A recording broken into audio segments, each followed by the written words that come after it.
any kind of mental incapacity. But what he did show was he didn't know what he was talking about. And I say that not, let me just read one sentence. This is him. Quote, I think a clean DACA bill to me is a DACA bill, but we take care of 800,000 people. But I think to me a clean bill is a bill of DACA. We take care of them, and we also take care of security. So I guarantee that's why Kevin McCarthy had to stand up and say, I object, Mr. President. They couldn't even stand still. I think you're being somewhat unfair here. President Trump, we know, has this sort of stream of consciousness, right? So he's thinking and talking out loud, and he's trying to reach across the aisle. Here you have a meeting that the whole world gets to watch, 55 minutes with people on both sides of the aisle pushing back against the president, and he's allowing this. This is something Americans are not accustomed to. He's sitting next to critics, and he's allowing them to voice their opposition, and he's trying to knit together something in the midst of all of that. And I mean, and so, you know, you offer backhanded compliments and a critique that it's easier to do 24 hours later. No, look, there is not a soul, Charles, who could tell you with certainty whether he insists on a clean DACA or doesn't, whether he wants a wall or is prepared to deal without it. We've heard later what he said. The fact that they had to take out of the written comments, that the actual transcript had to delete his endorsement of a clean DACA bill, tells you they have unclean hands, that even the White House staff doesn't trust him to say anything because he doesn't make sense. And I will just point to what he just said about Russia. The intelligence community has said from the start that the Russians interfered, and he still, a year later, won't accept that. Let me bring in Deneen real quick on this, because here's the thing, Deneen, and I think Richard is actually underscoring, I think, why President Trump has this adversarial relationship with his detractors, particularly in the media. You know, it was a great meeting. If you critique it for every little nuance of it, then you can find fault with almost anything. Sure. Perhaps the Gettysburg Address. You know, so in this particular instance, though, again, setting the tone, setting the stage. The main thrust of this segment, we're saying, is that this was a moment that people embraced initially, critics of President Trump in the media, only to later to start to find fault with it. And they will continue to do so. It was nearly an hour meeting, and anyone could sit and watch the meeting. It's online. Anyone can see what was discussed, what was going on. But you're going to continue to have those on the left, like Richard, and the main liberal mainstream media, continue to attack the president's mental capacity. Joy Behar said he should be drugged and put in a hospital. I mean, these comments are outrageous against this president, but Americans see past it. Over 60% of Americans believe the mainstream media is an enemy of the president. Right. It's all negative. All right, guys. Thank you all very much. Meanwhile, the president meeting with UN Ambassador Nikki Haley as we speak.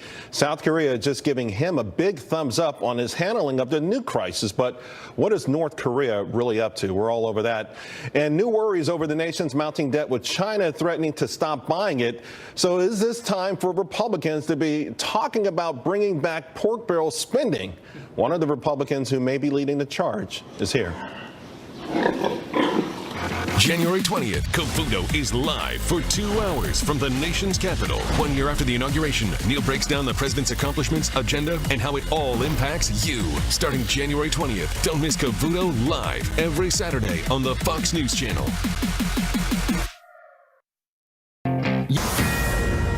President Trump meeting with UN Ambassador Nikki Haley right now. The administration just releasing a statement condemning the treatment of anti-government protesters in Iran. Blake Berman is at the White House with the latest. Blake. Hi there, Charles. And that meeting between President Trump and the U.S. Ambassador to the United Nations, Nikki Haley, scheduled to take place at any moment now here at the White House inside the Oval Office, as there are a host of international issues on this administration's plate. Among them, the recent protests that we've seen in Iran in the past week or so, as some 4,000 Iranians, nearly that amount, have been arrested by the regime there. In a statement that was produced by the White House just a little while ago, they had this warning for that country's leaders, saying, quote, "We will not remain silent as the Iranian dictatorship represses the basic rights of its citizens and will hold Iran's leaders accountable for any violations." The statement goes on to say the United States calls for the immediate release of all political prisoners in Iran, including the victims of the most recent crackdown. And then, of course, there is the issue of North Korea.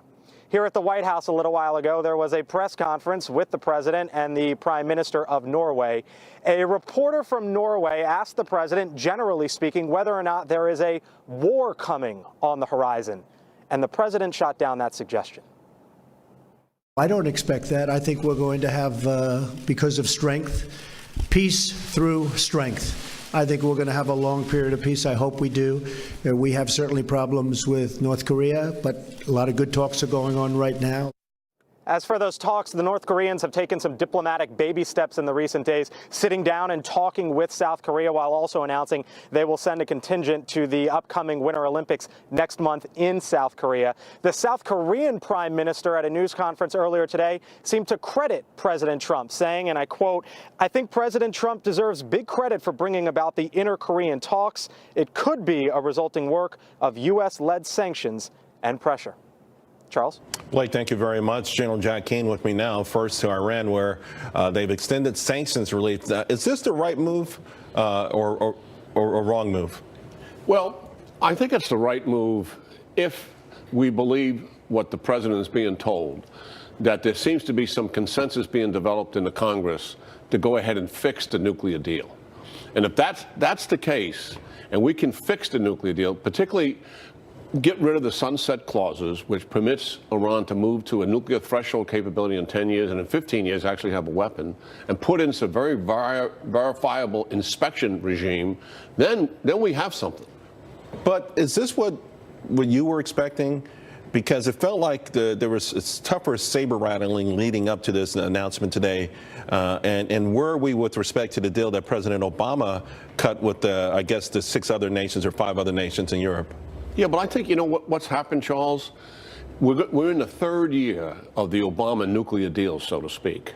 And what have we got for that? Remember, they were supposed to join the responsible nations in the region and change their malign behavior. They've increased their malign behavior. Right. They're running the war in Syria. So have we emboldened that further? I mean, will additional sanctions send the message that we need to send to, hey, you've got to stop exporting terror and other things, and also the countdown to them eventually having a nuclear weapon? Was today's decision strong enough? Well, I'm not sure we've got a decision yet. I think what we are heading towards is a decision that's likely to certify the fact that Iran is still in compliance, but the president can issue sanctions not associated with the nuclear deal. 1, for their malign behavior in the region.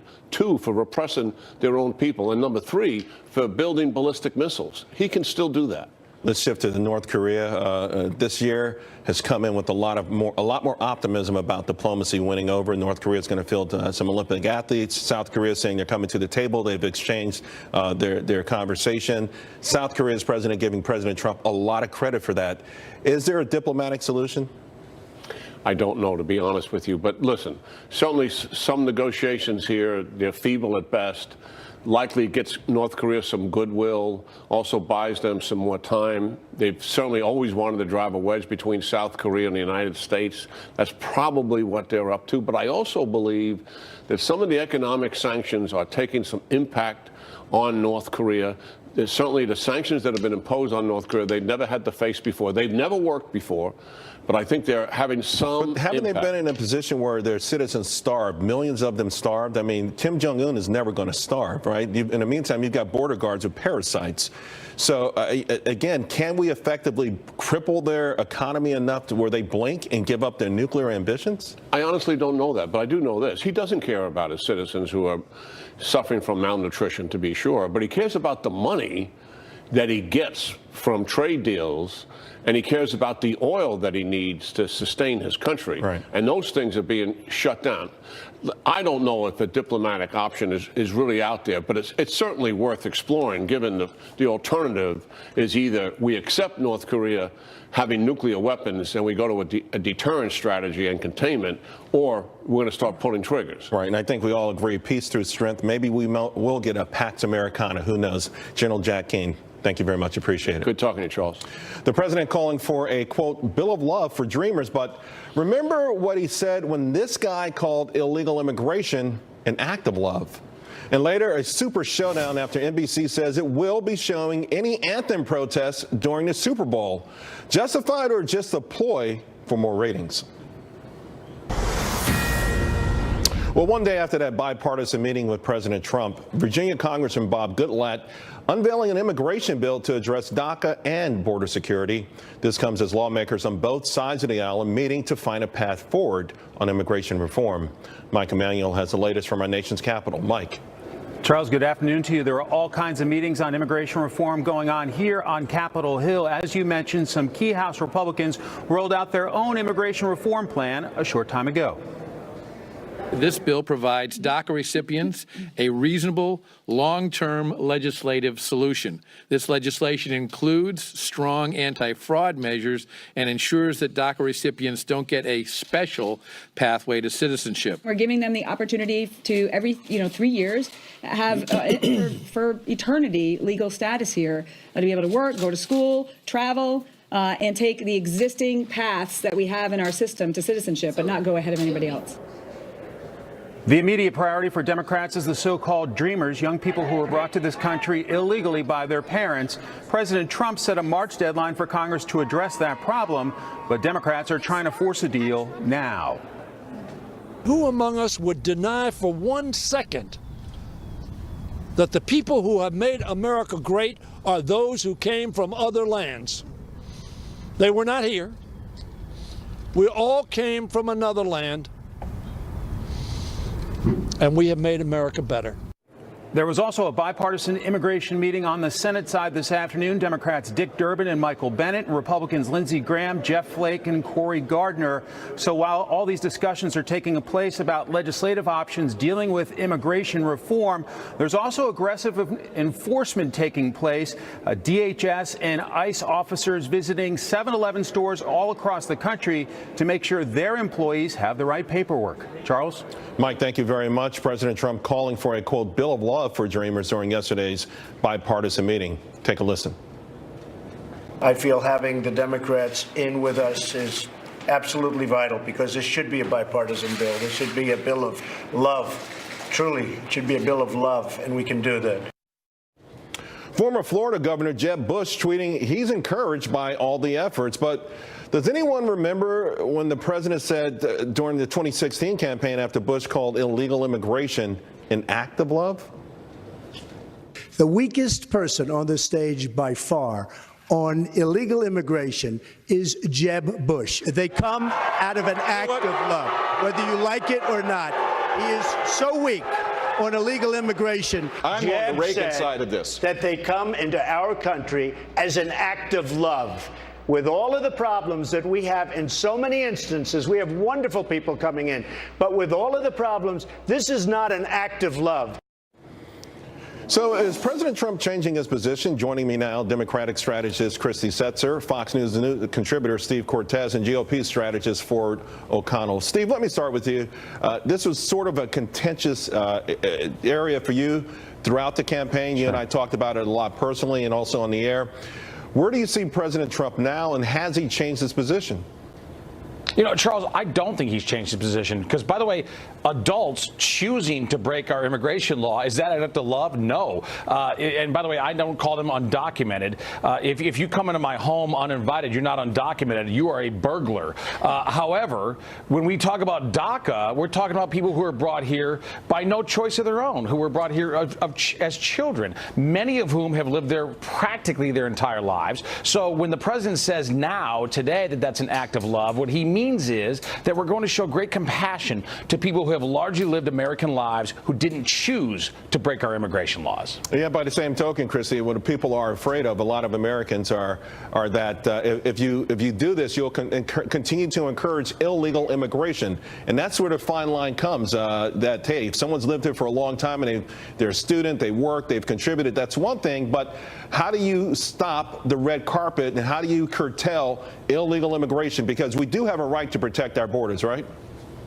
Of course, and we do have stringent border protection, and that is why during the Obama administration you actually saw net negative immigration. You saw actually more people leave the country than actually came into it.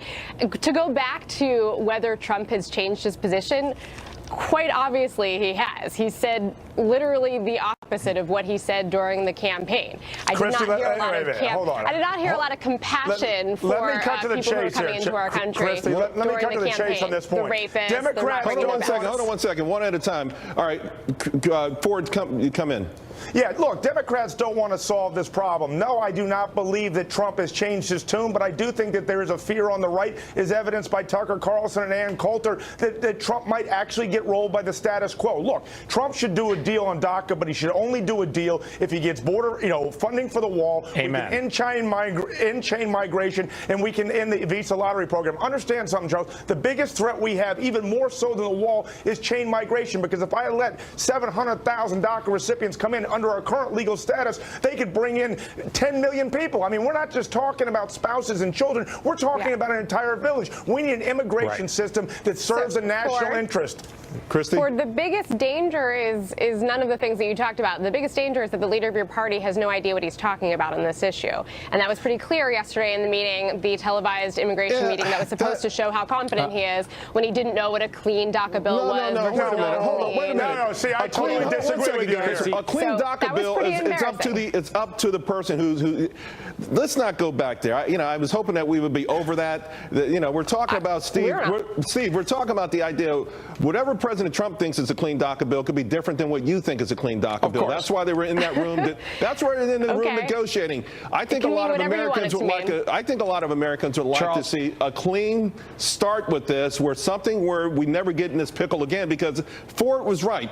A lot of folks on the right are extremely upset with President Trump, in part because Ronald Reagan negotiated in good faith and he was rolled.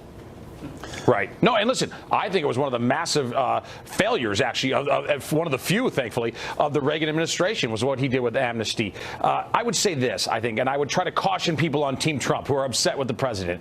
Believe in him. If we show compassion toward DACA, but we can show heart there, and we can show toughness everywhere else in terms of end the visa lottery, at least severely restrict, if not end, chain migration, control the border, which we've already done a lot of, by the way, a lot of that hard work. If we do all of that in one grand deal, then we are going to, by the way, not only do great work for the American people, but we are also going to win the Hispanic vote in 2020. I guarantee that. I'm as loyal as they come to President Trump. Let me make the following point. I'm not worried about President Trump. I'm worried about the status quo in Washington, particularly in Congress. And what we have to remember is the negative effects of illegal immigration and our cockeyed legal immigration. It's depressing wages. It's costing jobs. It's $130 billion each year for illegal immigration. We have to fix that. We have to fix all that. Chain migration. The CBO just put out a score, and it is very, very expensive, the program we have now. Christy, Steve, Ford, thank you all very much for your passion. Thank you, Charles. Thank you. Well, first day, there were the fires. Now tragedy striking California again, this in the way of deadly mudslides. Our frantic searches on now for people who have gone missing in all of this. We'll have the latest.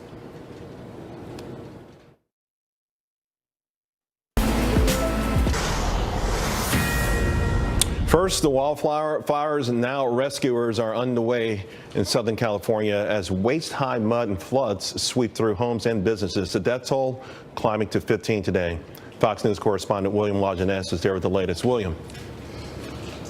Well, Charles, 100 homes destroyed, 300 damaged. We just came from that Montecito neighborhood where they're cleaning up the power lines to here over to the 101. Now, this morning, this was a river of mud, and they've been bringing out soil all day long, truck after truck. 15 fatalities, as you mentioned. The sheriff says it could go higher because so many are unaccounted for. The mudslide, of course, did not begin here. It began in the higher slopes in the Santa Ynez Mountains, where the Thomas Fire, stripped the hillsides of vegetation, turning the soil into powder. When the rains came, so did the mud. There were just a few people who didn't listen to the fire department when they told us to take every car off the street. So those few people, their cars were like annihilated. The power line was coming down, the cars were coming down, rolling. You could hear the boulders rolling down the hill. You could hear the mud. I mean, it sounded like a freight train. So unlike a fire, which you can see and hear coming and you actually smell, A mudslide, well, that arrives without a warning. That's one reason the fatality count is so high. The other one is many individuals did not, or they ignored rather, the evacuation order. And Charles, that is the controversy going forward. About 7,000 people had a mandatory evacuation, about 20,000 voluntary. Unfortunately, where the damage was further downstream. And so that's the controversy going forward. Of course, it's impossible to predict where a mudslide is going to occur. Back to you. William, thank you very, very much. And now to a nationwide crisis. Hospitals are left scrambling during flu season after Hurricane Maria left a shortage of IV bags. Fox News correspondent Matt Finn with more on this. Matt. Charles, the saline bag shortage is so urgent, some hospitals and clinics are being forced to decide who will get the limited number of bags they have. Does it matter?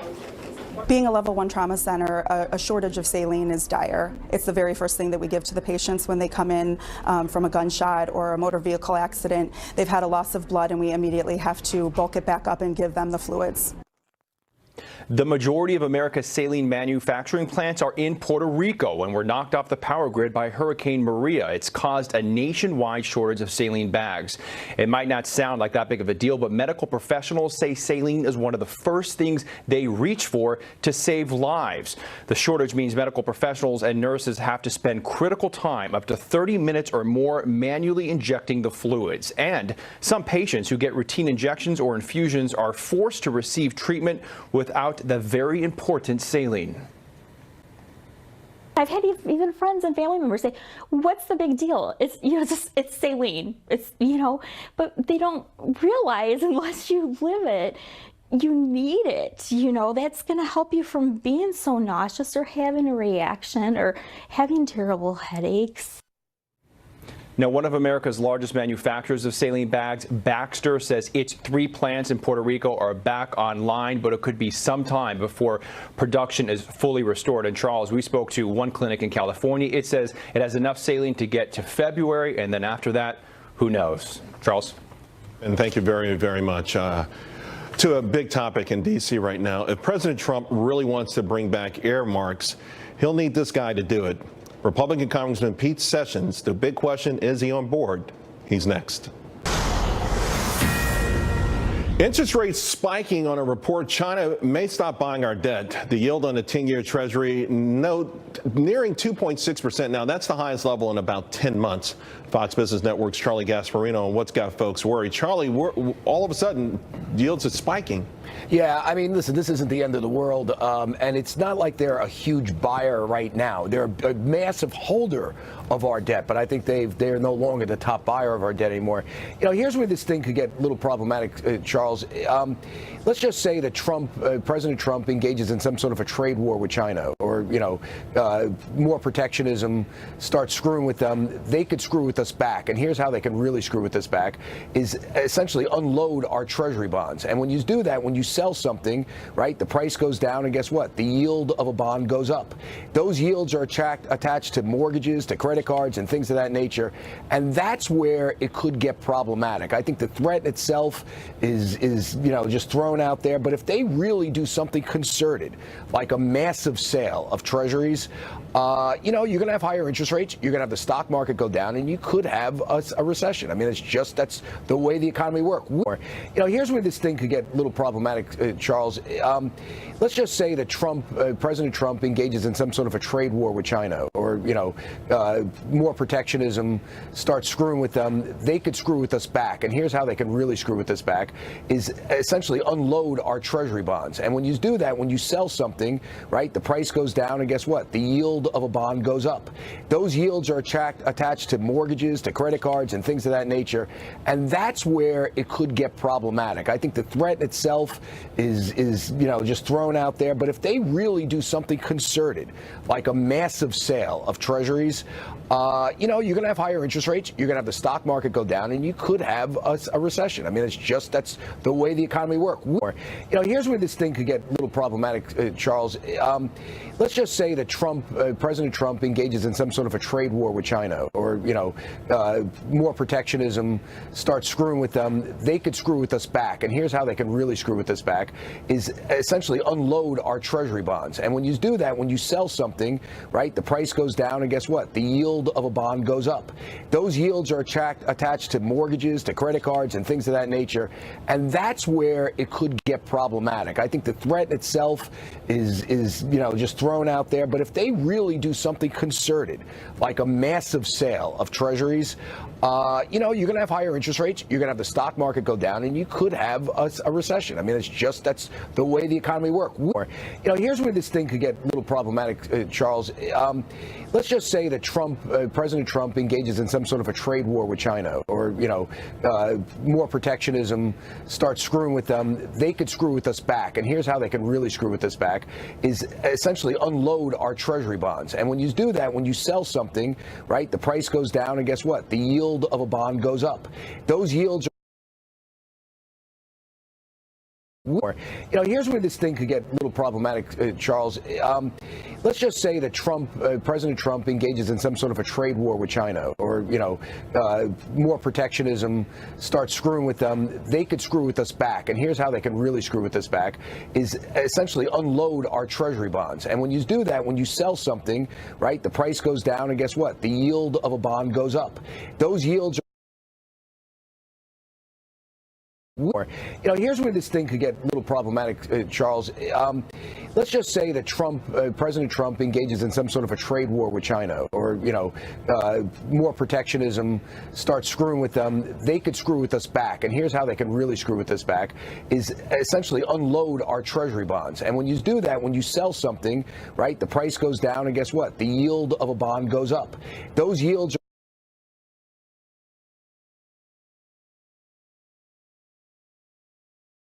to use the spending as they saw it should take place, and it was many of it was sole source and their own decision. So we're going to come up with a moving forward process that will be transparent and meritorious based. This is why we're going to take feedback from all sorts of members and outside groups, and we intend to move forward with a plan that will be fair and equitable, but will not reside on earmarks. It will be based upon votes in the House and the success of the needs of the nation. Proponents, including Republicans who have all of a sudden jumped back on the bandwagon, are saying that there are good things with this, that you could actually get things done, that the bureaucrats won't be in control, that this is why you don't have any sort of bipartisanship anymore, that this is glue that can knit it together, and that, by the way, they also say that the numbers aren't that much in the grand scheme of things, $5 billion here or $15 billion there. That's right. The numbers are small. But the bottom line is that today, we as members of Congress cannot give any feedback about any sort of measure, any sort of project that the state or that district may have. And it will allow us to make sure we have to put our name there. And I believe the process would be one that would say it will be decided here in where we appropriate money, not somewhere where we have to go fight and dig to find out and get information. And that's what we had to do with Solyndra. As you'll recall, that administration had between $5 and $15 billion a year, and they made their own decisions. Oh, by the way, they're the ones that went and gave money out on a partisan basis. I don't think that's good for anybody. And the American people know this. They do. Representative Sessions, thank you very much. Appreciate it. You bet. So if you're still watching football games, you probably notice it's been a while since the